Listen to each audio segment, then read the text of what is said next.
Hi everyone, speech ममता सीवन में आपका स्वागत है। और इस वीडियो में हम बात करेंगे हम अपनी लाइफ में जो हमारी लाइफ में कार्मिक पैटर्न जो बार बार रिपीट होता है, तो हम कैसे इसको हील करें और इससे बाहर निकले। क्योंकि बहुत सारे मेल मेरे पास आ रहे हैं जो लोग कार्मिक चीज़ों से प्रॉब्लम में है, लाइक कार्मिक पैटर्न उनकी लाइफ में हो रहा है जिसकी वजह से वो बहुत प्रॉब्लम में है। तो मैं यहाँ पे कुछ पॉइंट शेयर करने वाली हूँ जिससे लोगों की हेल्प हो। तो बहुत सारे मेल आए गाइस जो मुझे लगा कि कार्मिक पैटर्न को हील करने का मुझे यहाँ पे कुछ टिप्स शेयर करना चाहिए। सो कैसे आप समझे कि आपके लाइफ में ये कार्मिक पैटर्न हो रहा है, कैसे जाने, तो मैं आगे यहाँ शेयर करती हूँ। सो गाइज, कार्मिक अकाउंट जब तक हम अपनी लाइफ में क्लियर नहीं करते, हम अपनी लाइफ में आगे नहीं बढ़ पाते, वहीं पे स्टक रहते हैं। वो पैटर्न हमारी लाइफ में बार बार होता रहता है। और जो इस जर्नी में आते हैं तो उनके साथ ये बहुत फास्ट वे में क्लियर होने लगता है। तो वो घबरा जाते, डर जाते, ये क्या हो रहा है उनके साथ। तो यहाँ पे घबराना नहीं है, यहाँ पे पीसफुली इनको एंड करना है। जब तक आप इस चीज़ को अगर अवेयर हैं और पीसफुली एंड करते हैं तो आप आगे अपनी लाइफ में बहुत आगे बढ़ सकते हैं। लेकिन इन सब चीज़ों में आप फंसते हैं तो आप और सेम आपका ये लाइफ पैटर्न होता रहेगा आपके साथ। तो कैसे समझें कि आप अपने कार्मिक पैटर्न में है। तो गाइस, ये तो लॉ ऑफ कर्मा ऐसा है, जो आप करते हैं वो आपके पास वापस आता है। चाहे अभी आएगा, चाहे तो कुछ साल बाद आएगा, कभी भी आएगा, लेकिन जो आपने किया है वो आपके साथ वापस आएगा। तो जो हमारा लाइफ होता है वो हमारा ही क्रिएशन है। जो हमने पास्ट में किया है वही हमारे साथ आज होता है, प्रेजेंट में होता है। तो लॉ ऑफ कर्मा यही ऐसे ही काम करता है गाइस। अगर आपने वन आवर एक दिन पहले आपने किसी के साथ गलत किया और वो वापस आया, तो आपको याद रहेगा कि हाँ, मैंने इसके साथ फाइट किया था, ये वापस आए। 10 ईयर बाद भी आए तो आपको याद रहेगा, 20 ईयर बाद भी आया तो आपको याद रहेगा।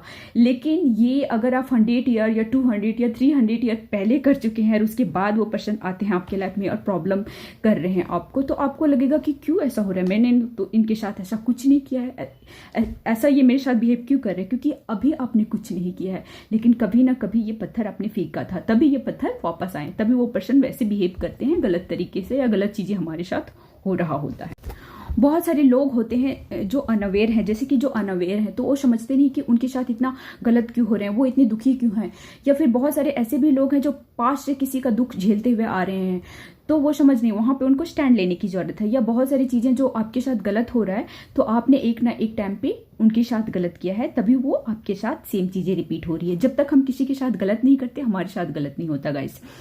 तो ये इस लाइफ टाइम में हुआ रहता है, तो हमें याद रहता है कि हाँ, हमारा और इनका कुछ अच्छा नहीं चल रहा है। बट अगर आपने ये पास्ट लाइफ में कर चुके हैं और बीच में ही आपकी जर्नी एंड हो गई या बीच में उनकी जर्नी एंड हो गई, तो ये आगे चला जाता है। और फिर जब ये पर्सन वापस मिलते हैं, अभी तो एक दूसरे को नहीं पहचानते, लेकिन ये क्यों इनके साथ आपका नहीं बन रहा है, किसी के साथ आपका बहुत अच्छा बनता है और किसी के साथ आपका नहीं बनता, तो वो आपके कार्मिक पैटर्न होता है, इसलिए वो ऐसे बिहेव करते हैं। और यहाँ पे जैसे कि इनर वर्क करने लगते हैं, तो जो हमारा कार्मिक पैटर्न है वो बहुत जल्दी क्लियर होने लगता है। तो जो भी नेगेटिव कर्मा होता है वो जल्दी हमारी लाइफ से क्लियर होता है। तो बहुत सारे लोग आपके साथ थोड़ा गलत बिहेवियर करेंगे, वहां पे आपको क्या करना है, जो भी बिहेवियर वो कर रहे हैं वो आपको नोट डाउन करना है और जस्ट आपको हील करना है। आप मिरर एक्सरसाइज के थ्रू कर सकते हैं, आप मेडिटेशन के थ्रू कर सकते हैं, आप उनसे फॉरगिवनेस मांग के और फॉरगिवनेस देकर उनसे क्लियरिंग कर सकते हैं। और जैसे ये सारे कार्मिक पैटर्न आपके लाइफ से क्लियर हो जाते हैं, आप एक अलग स्टेज पे आ जाते हो और आप बहुत ही पीसफुल एनर्जी में आ जाते हो, क्योंकि आपके माइंड में वो सारी चीजें नहीं है। तो इसको क्लियर करना बहुत जरूरी होता है गाइस।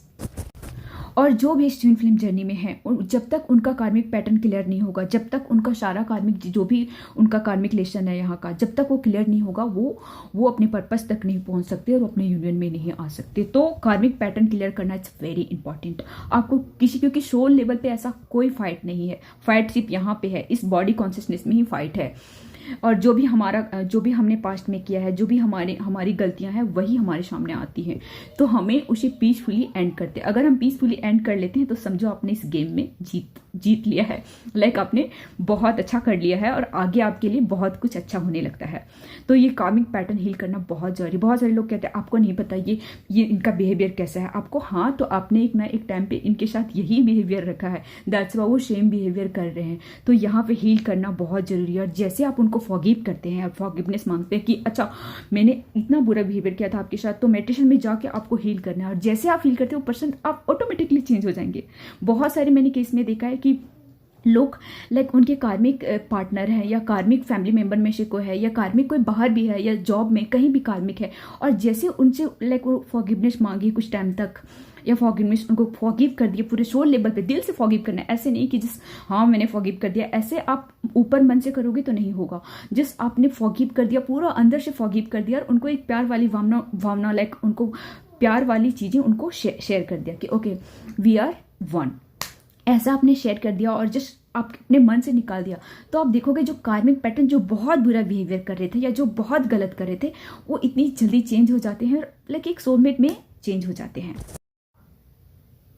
ओके और आपको कोई भी कार्मिक चीज़ें जो बहुत ज़्यादा लेवल पे हो रही, जहाँ पे आप नहीं सह पा रहे हो या बहुत एक्स्ट्रा लेवल पे हो गया है कि आपकी बात भी नहीं हो रही है, लाइक बात भी बंद है, तो वहाँ पे आप क्या कर सकते हैं, मेडिटेशन के थ्रू उनको क्लियर करके रिलीज करके उनसे जो भी आपका कोड, उनका एक नेगेटिव कोड आपके, जैसे कि किसी के साथ आपका नहीं बनता है तो आपकर उनके बीच एक नेगेटिव कोड जुड़ जाता है, तो उस नेगेटिव कोड को पूरी तरह कट करना है। और जैसे भी कट करेंगे आप नेगेटिव कोड तो आप देखेंगे कि आप बहुत रिलीफ फील करेंगे, बहुत रिलीफ, और लाइक उनको पूरा फॉरगिव करना है, दिल से हार्ट से फॉरगिव करना है कि ओके मैंने ऐसा किया था, मैं फॉरगिवनेस मांगता हूँ और फॉरगिव करता हूँ, लाइक पूरा क्लियर कर देते हैं। जैसे आप क्लियर करते हैं आप एक अलग स्टेज पे आते हैं, तो ऐसे आपकी लाइफ में इस लाइफ टाइम में है तो वो तो आपको याद रहेंगे और उनसे आप फॉरगिवनेस मेडिटेशन के थ्रू करेंगे। आपको जैसे आपका अंदर इनर वर्ल्ड जैसा आपका चेंज होता है, आउटर वर्ल्ड ऑटोमेटिकली चेंज हो जाएगा, तो आपको बाहर जाके ऐसा कुछ करने की जरूरत नहीं होती, जस्ट आपको मेडिटेशन के थ्रू आपके इनर वर्ल्ड को क्लियर करने की जरूरत होती है, लाइक आपके अंदर जो जो इश्यूज हैं और जिसके साथ प्रॉब्लम हो अंदर से आपको क्लियर करने की। और जैसे आप अंदर क्लियर होते हैं आपका हेल्थ अच्छा हो जाता है, आपका करियर, आपकी लाइफ अच्छी हो जाती है, आप जिस पर्पस के लिए आते हैं उस पर्पस आपके सामने आ जाता है और बहुत जल्दी आप ग्रोथ करने लगते हैं। तो जो भी जिनके साथ भी इश्यूज है ये क्लियर करना इंपॉर्टेंट है गाइस। आप इसको लाइफ टू लाइफ चलाकर और अपने आप को इसी डायमेंशन में फंसा के रखते हो, और जैसे ही आप इसको क्लियर कर देते हो आपकी ग्रोथ बहुत फास्ट होने लगती है। सो आगे मैं कार्मिक क्लियर कैसे करें इसका मैं मेडिटेशन आगे शेयर करूंगी, तो ये इंपॉर्टेंट है करना, आप जान सकते हैं, क्योंकि मैं ये सब कुंडली में ज़्यादा ये ट्रस्ट नहीं करती हूँ, बट जैसा क्योंकि हमारा जो लॉ ऑफ कर्मा ये है गाइज कि आप जैसे आप कर्म करते हैं, जैसे भी आप कर्म करते हैं वही आपका लाइफ होता है। आपने देखा होगा सेम टाइम पे 2 बच्चों का बर्थ होता है, लेकिन एक बहुत हाई सोसाइटी में बर्थ लेता है और एक बहुत गरीबी वाली घर में जन्म लेता है। तो क्यों? बिकॉज ऑफ उनके कर्म जो हैं, इसकी वजह से उनके साथ ये होता है। तो अपने कर्म को अच्छे कर लेंगे और अपने कर्म जिनके साथ आपका गलत कर्मा जुड़ा है या नेगेटिव चीज़ें हो रही है वो क्लियर कर देंगे अपनी लाइफ से, तो अपनी लाइफ में बहुत आगे बढ़ जाएंगे आप। सो ये था गाइस कर्मा के ऊपर, लॉ ऑफ कर्मा के ऊपर ये हमारा वीडियो। आगे मैं मेडिटेशन शेयर करने वाली हूँ। सो गॉड ब्लेस यू गाइस। आज का वीडियो यही था। Love you all.